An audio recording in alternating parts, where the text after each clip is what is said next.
नमस्कार आदाब, मैं नुसरत चौधरी। आप देख रहे हैं तीखे बोल में आपका स्वागत है। स्क्रीन पे जो आपको ये फोटोज नजर आ रहे हैं, ये फोटो है फजल पठान के, सेकंड राबोड़ी के रहवासी फजल पठान। यहाँ पे लोगों ने इन पे आरोप लगाया कि फजल पठान अक्सर नशा करने के बाद बुजुर्गों को पीटते हैं। हमारी बात यहाँ पे मंजूर जी से हुई है, जिन्हें बुधवार के दिन फजल पठान ने इसी तरीके से पीटा है। मंजूर जी ने बात करते हुए ये बताया कि सिर्फ और सिर्फ एक ऑटो की पार्किंग को लेकर सारा मामला शुरू हुआ था। पुलिस स्टेशन में भी उनकी कोई सुनवाई नहीं होती, उन्हें एमएनसी के लिए भेज दिया जाता है और पूरे 36 घंटे मंजूर जी को और उनके पूरे परिवार को पुलिस वाले सिर्फ घुमा रहे थे। 36 घंटे बाद राबोड़ी पुलिस स्टेशन द्वारा जब उन पर प्रेशर बनाया जाता है, तब जाकर राबोड़ी पुलिस स्टेशन फजल पठान को पुलिस स्टेशन बुलाया। और जैसे ही फजल पठान पुलिस स्टेशन आते हैं, आते साथ मंजूर जी की फैमिली जो 36 घंटों से इंसाफ के लिए पुलिस स्टेशन भाग रही है, पुलिस वालों से अपील कर रही है, रिक्वेस्ट कर रही है कि आप ऐसे लोगों पे एक्शन ले। फजल पठान के आते ही वो एक्शन रिएक्शन में बदल जाता है और जहां पे फजल पठान पे कार्रवाई होनी चाहिए थी, वहीं पे मंजूर जी के बेटे और दामाद पे कार्रवाई होने लगी। मंजूर जी के बेटे और दामाद को नोटिस दी जाती है कि आपने फजल पठान की बहन के घर पे जाके उनके साथ गाली गलौज की है, जिस बिना पे आपको नोटिस दी जा रही है। हम बताते हैं राबोड़ी पुलिस स्टेशन जो इस तरीके से सिर्फ और सिर्फ प्रेशर में काम कर रही है, जिनके लिए लॉ एंड ऑर्डर नाम की कोई चीज रही नहीं गई है। हमने मंजूर जी से बात की, उनके बेटे जैद से भी हमारी बातें हुई। क्या कुछ इन लोगों ने बताया है, फजल पठान जैसे लोकल गुंडे, इनके साथ मोहसिन बाटला भी एक नाम सामने आ रहा है। हम बता दें, मोहसिन बाटला यहाँ के लोग जिन्हें एजेंट के नाम से जानते हैं, राबोड़ी के सारे ही ऐसे मैटर्स में मोहसिन बाटला अक्सर सुलह कराने के लिए सामने आते हैं और पार्टीज को पैसे देते हैं और कहीं ना कहीं इस सुलह में उनका भी कुछ ना कुछ कमीशन होता है, जिसके चलते मोहसिन बाटला ऐसे मामलों में सामने आते हैं। हम बताते हैं, मोहसिन बाटला और फजल पठान दोनों का ही डायरेक्ट कनेक्शन नजीब मुल्ला जी से, तो कहीं ना कहीं फजल पठान पे नजीब मुल्ला जी का हाथ होने के कारण फजल पठान पे कभी कोई कार्रवाई नहीं हुई। इससे पहले भी फजल पठान ने न जाने कितने बुजुर्गों को ऐसे ही पीटा होगा। हमारे सामने पहली दफा मंजूर जी आए हैं और मंजूर जी ने ही बताया कि इससे पहले एक हफ्ते पहले ही से एक और बुजुर्ग ऑटो ड्राइवर को पीटा था। सारी बातों की हद तो तब हो जाती है जब फजल पठान को अपनी गलती का एहसास होता है और वो माफी मांगना चाहते हैं, मगर फजल पठान जी की बहन, जिनका ये कहना है कि जब आज तक हमने अपने सगे बाप से माफी नहीं मांगी, तो हम किसी और के बाप से क्या माफी मांगे। ये सारा मामला ठंडा हो जाता अगर फजल पठान माफी मांग लेते मंजूर जी से, मगर उनकी बहन जो नहीं चाहती है कि फजल पठान जी माफी मांगे, या कहीं फजल पठान की बहन मंजूर जी और उनकी फैमिली को धमकी देते हुए, गाली गलौज करते हुए नजर आई है। और साथ ही साथ उन्होंने ये भी कहा है कि आप मापलेश्वर दरगाह के पास आकर बताइए, तब मैं बताऊंगी कि मैं कौन हूँ। औरतें ऐसी बहनें जो कहीं ना कहीं फजल पठान जैसे नशेड़ी लोकल गुंडों को सपोर्ट कर रही हैं, इन्हें क्या लगता है कि आज किसी और के घर का बुजुर्ग है तो कल को वो आपके घर की लड़की या बुजुर्ग नहीं हो सकते। फजल पठान जैसे लोकल गुंडे जो अपने नशे के चलते किसी की इज्जत नहीं करते, और फजल पठान की बहन जैसे लोकल गुंडों को सपोर्ट करती हैं, इसके बारे में आपकी क्या राय है, कमेंट करके जरूर बताएं। सिर्फ ये एक पक्ष नहीं, आसपास के अन्य कई लोगों ने फजल पठान पे और भी कई सवाल उठाए हैं। तो ये बात साबित होती है कि मंजूर जी के परिवार द्वारा जो भी आरोप फजल पठान पे लगाए गए हैं, वो कहीं ना कहीं सच है। और राबोड़ी पुलिस, यहाँ के सीनियर ऑफिसर्स जो सिर्फ और सिर्फ प्रेशर में काम कर रहे हैं, आपकी क्या राय है, कमेंट करके जरूर बताएं। मैं नुसरत चौधरी, जय हिंद जय महाराष्ट्र। आज आपने हमें यहाँ पर राबोड़ी में बुलाया है, क्या रीज़न है जिसकी वजह से बुलाया? मैं इसके लिए बुलाया ना कि इसका हमेशा का ये जो फजल पठान है ना, इसका हमेशा का नाटक हो गया है ये। उस दिन मेरे को, मैं आया था अपने बच्चे को रिक्शे से छोड़ने के लिए और लेने के लिए, छोड़ के गया, फिर उसके बाद मैं ट्यूशन ले आने के लिए आया तो जस्ट इधर आके देखता हूँ कि ऊपर ताला लगा हुआ है मेरे बेटी के घर पे। तो मैं बोला लगता है शायद अपनी माँ सास के वहाँ गई होंगी। वो ताला देख के मैं जस्ट रिटर्न हुआ बाहर तो देखता हूँ तो बहुत भीड़ लगी हुई थी। तो मैं इसके जाने के बजाय मैं अपनी गाड़ी के पास गया और मैं बोला क्या हुआ भाई, तो डायरेक्ट मेरे को बोलता है अबे चुत मारी के तेरी गाड़ी है क्या? गाली दे के बोलता है। हाँ, गाली दे के बोलता है मेरे को तेरी गाड़ी है क्या? तो मैं बोला क्या हुआ क्या? तो फिर गाली दिया। मैं बोला देखो मेरे को गाली मत दो, मेरे को गाली देना मेरे को भी आता है। भाई इतना कहना था। वो 3 छोकरे कौन थे मेरे को समझ में नहीं आता, पीछे से हाथ पकड़े और मेरे को ऐसा और फिराए तो इसने आके मेरा गला पूरा पकड़ लिया, गला पकड़ा, 3-4 फैड मेरे को मारा। मैं अपने संतुलन खो गया। वो हिसाब से थोड़ा रिलैक्स हुआ तो उसने क्या बोला, भाई जा जल्दी गाड़ी लेके जा, जल्दी चल निकल इधर से। तो मैं लेके गाड़ी, अगर चाहता था कुछ लफड़ा बढ़ाना चाहता था तो मैं अपने घर पे जाता था। तो मैं बोला कुछ नहीं, तो मेरे बच्चों को भी नहीं मालूम कि अब्बा किधर गए। मैं सीधा पुलिस चौकी गया, मैडम को पूछा नीचे, तो बोले ऊपर खंकर साहब है, ऊपर 2 माले पे जाके उनसे मिलो। तो ऊपर गया 2 माले पे, वो कांस्टेबल था, उसको भी पूछा खंकर साहब किधर, बोले अंदर कैबिन में बैठे। अंदर गया, खंकर साहब लैपटॉप पे कुछ कर रहे थे। तो मैं खंकर साहब को बोला साहब ऐसी ऐसी बात हो गई। तो बोले बैठो बैठो बैठो। तो मैं बैठ गया। फिर पूछे क्या हुआ, तो मैंने उनको पूरा डिटेल बताया। फिर उसने फ़ोन किया और 2 कांस्टेबल बुलाया। 1 घंटे के बाद में 2 कांस्टेबल आए, मेरे को बोले चलो मेरे साथ में और चल के मेरे को जगह बताओ और वो मिलेगा क्या। मैं बोला वो तो अभी तक के चला गया होगा। तो बोले गाड़ी नंबर लिए क्या। मैं बोला गाड़ी नंबर नहीं मालूम है, बहरहाल उसकी गाड़ी का कलर मालूम है मेरे को, काली कलर की गाड़ी है। तो बोले अच्छा ठीक है, उसको लेकर आते हैं अभी, तुम डरो मत। उतना बोल के बैठाया मेरे को। फिर 2 कांस्टेबल के साथ में मेरे को भेजे इधर। तो देखा तो टेम्पो खड़ी नहीं थी, कुछ नहीं थी। मैं अंदर गया, जिसका माल खाली हो रहा था। मैं बोला भाई इधर ही है, वो कौन था वो, मेरे को बताओ। उसका नाम हम तो मेरे को मालूम नहीं, सूरत से खाली पहचानता हूँ मैं, नाम से नहीं।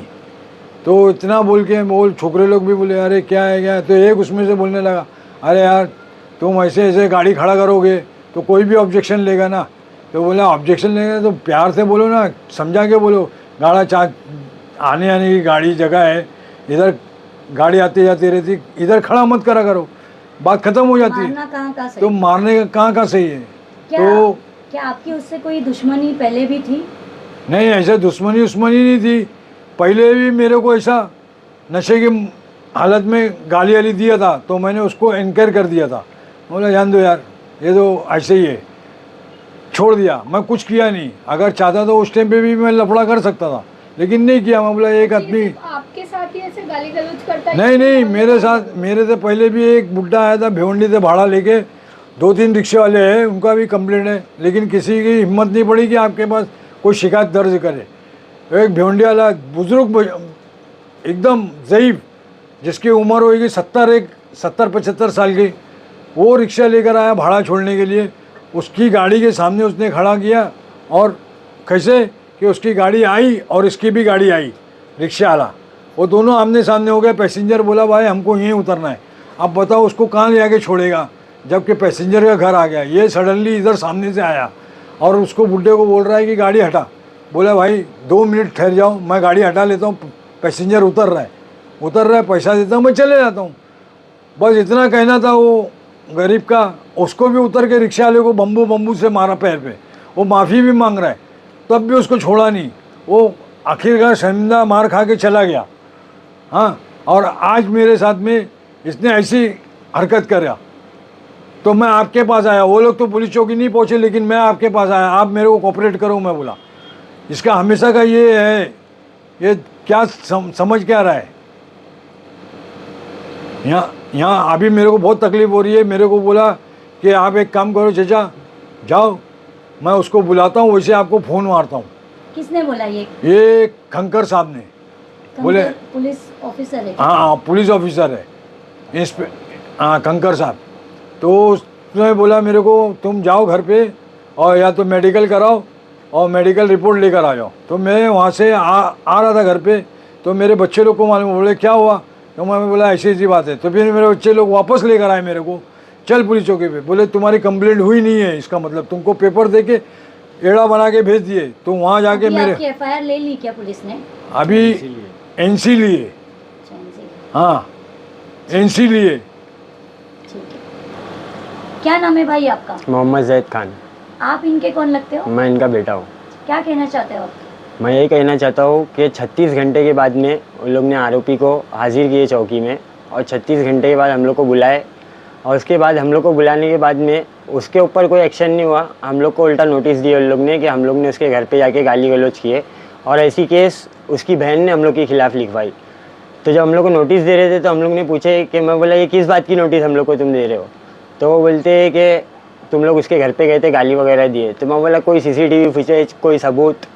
तो बोलते ये सब हम लोग का लिखने का काम है खाली। बोले उसने किसी से फ़ोन करवाया है, कोई शेख साहब करके है, तो बोले उनको प्रेशर आया ना तो इसके लिए तुम्हारे खिलाफ़ कंप्लेंट ली है उन लोग ने। तो उसके बाद में मैं बोला अच्छा ठीक है।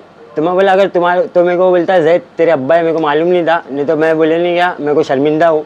मतलब शर्मिंदा अगर तू रहता ना तो मेरे घर पे आके मेरे डैडी से माफ़ी मांगता, मैं मैटर वहीं क्लोज कर देता। अच्छा, ये बात आपसे फजल पठान ने? हाँ, ये बात मेरे को फजल पठान ने कहा। तो मैंने बोला अगर मेरे डैडी से तू माफ़ी मांगता ना तो मैं वहाँ पर मैटर क्लोज कर देता, इतना आगे मैटर आता नहीं था। तो उसकी बहन बोलती है बीच में कि हमने आज तक हमारे बाप से माफ़ी नहीं मांगे, तो तेरे बाप से माफ़ी क्या मांगेंगे हम लोग। तो मैं बोला अच्छा ठीक है। पुलिस ने जब आपको नोटिस दी है तो क्या कहा है आपसे, क्योंकि बिना उन्होंने किसी भी एविडेंस के आपको नोटिस दिया, हाँ, तो क्या तो हम लोग को यही बात उन लोग बोल रहे हैं कि अभी तुम लोग उसके घर के पास जाना नहीं, हम लोग तुम्हारे को लास्ट वार्निंग दे रहे हैं। मतलब लास्ट वार्निंग की बात ही नहीं है ना सर, हम लोग ने वहाँ पर मतलब गए ही नहीं, वो हम लोग को मिला ही नहीं, हम लोग ने उसको गाली दिया। हवा में गाली देंगे क्या हम लोग?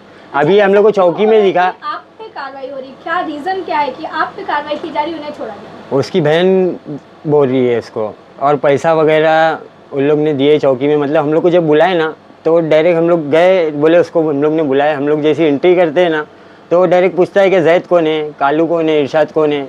तो मैं बोला जैद मैं हूँ, इरशाद है मेरा भाईजान, मेरी बहन से इसकी शादी होने वाली है। तो मैं बोले तो तुम लोग इसको क्या कर रहे, तुम लोग ने इसको धमकी क्यों दी है? मैं बोला किसको हम लोग ने धमकी दी है?